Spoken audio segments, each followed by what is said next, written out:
Hello, I'm Pastor Greg Anderson from Trinity Lutheran Church in Grand Prairie, Alberta.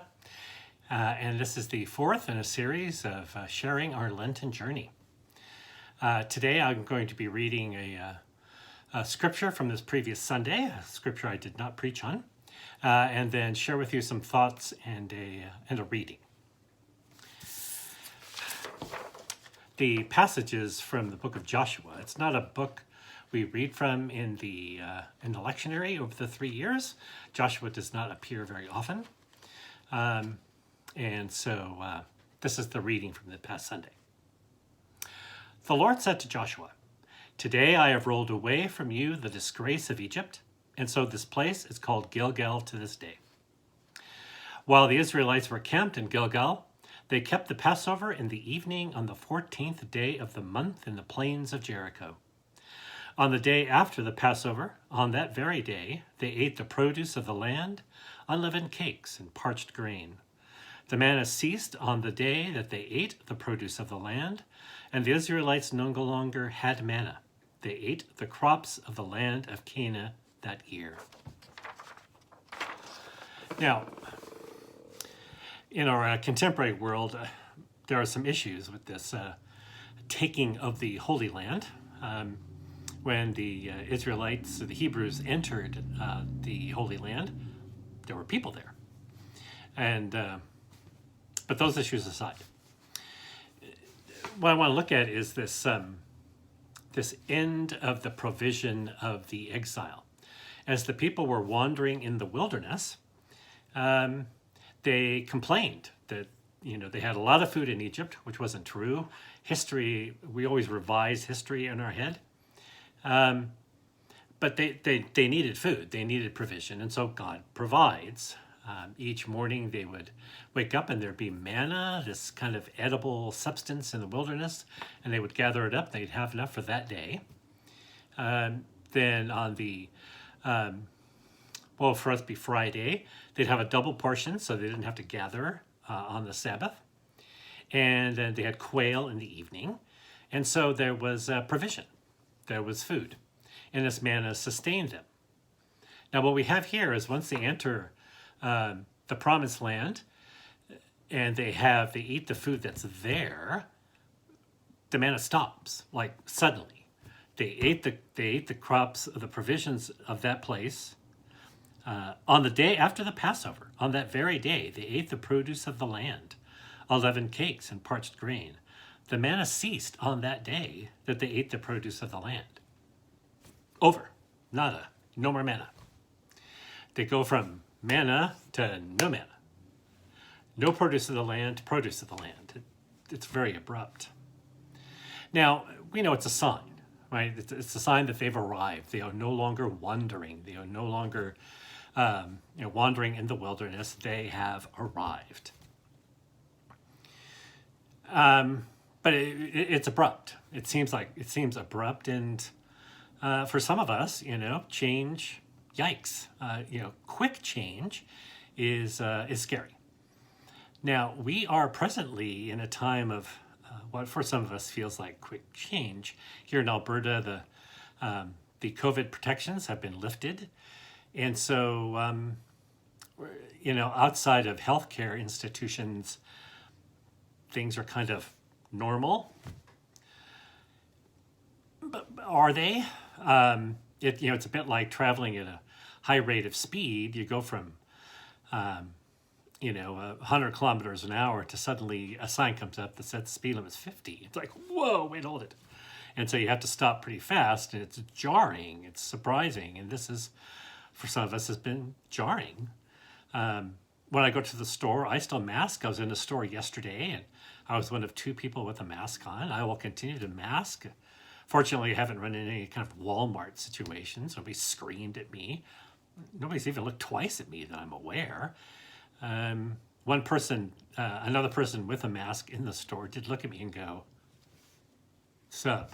There's this kind of nod of thanks and support. For 2 years, we went from lockdown pretty severely to kind of loosening up to lockdown severely again. Now we're being told, well, okay, go on with your lives. In the midst of spotty reporting of numbers and of the current situation, it's,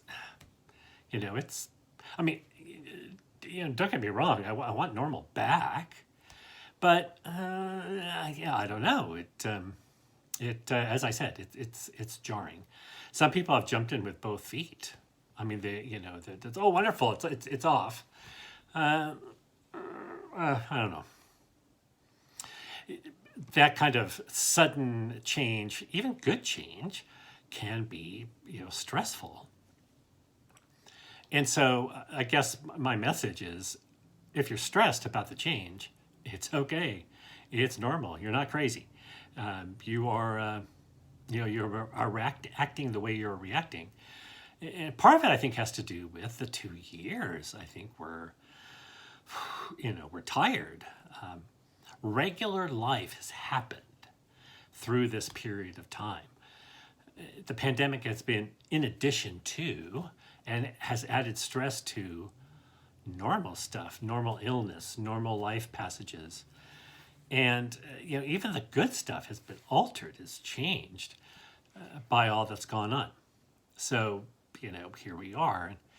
It put me in mind of I think the first of these I quoted this man, John Pavlovitz, is a pastor, a writer, somebody I've appreciated.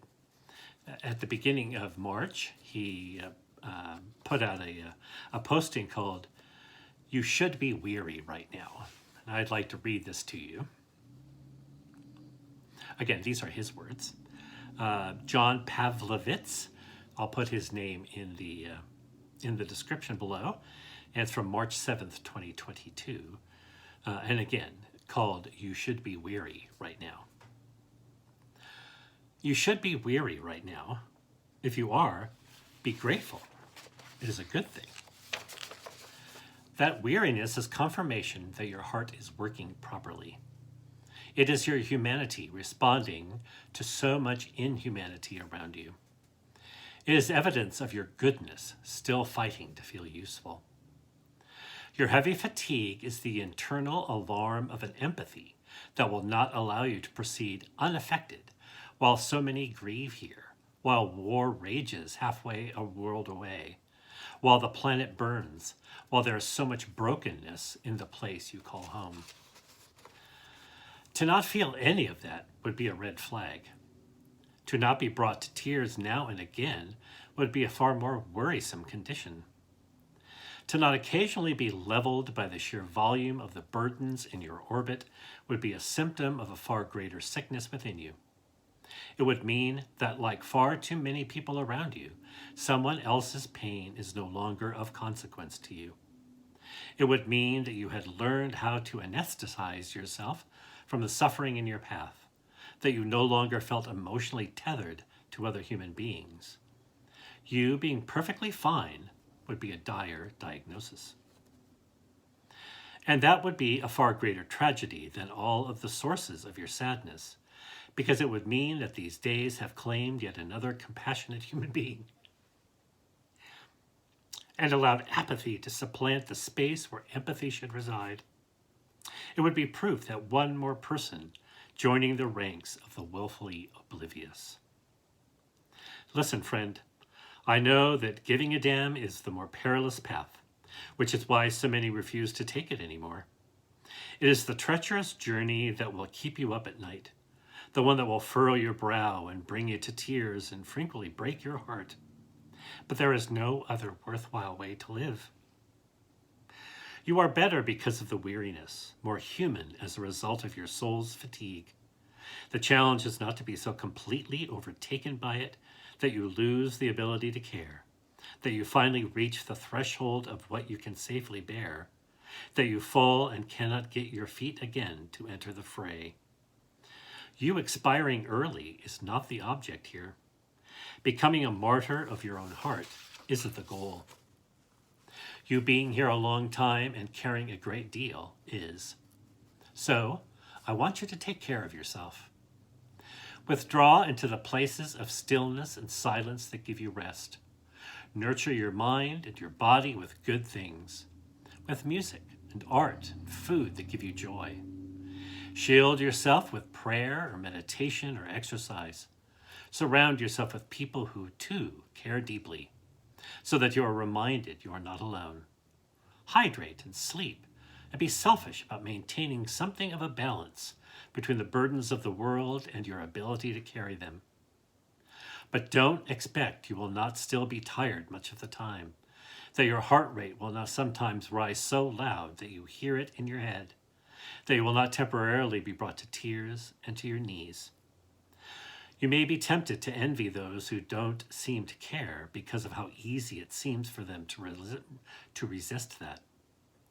In days like these, when so many are in such pain, and when so many people have chosen not to be changed by the fact, your heaviness is understandable and actually quite beautiful. You should be weary right now. I'm glad you still are. Obviously, I found that quite touching. I feel weary. I really do. I think a lot of you do too. And I appreciate John Pavlovitz's comment that, hey, you know what? It's a good thing. To not care is not a good thing. Sometimes not care feels like a safe place, but it's a lonely place, and it's a place that we shouldn't spend a lot of time in. And so my invitation to you in part of your Lenten journey is, if you are listening to this, I want you to do something really nice for yourself today. Don't tell me. Don't write me any notes. The comments are locked for a reason I'll mention later. But just do something nice for you today, whatever it is, whatever nice is to you. It's not the same for everybody. But do something nice, refreshing. And if it feels a little crazy, okay. Pastor Greg says it's okay. You can quote me on that. And so on this fourth week of our Lenten journey, you should feel weary. That's normal. It's really normal. And in the midst of our weariness, God is with us. So God bless you. And God keep you always.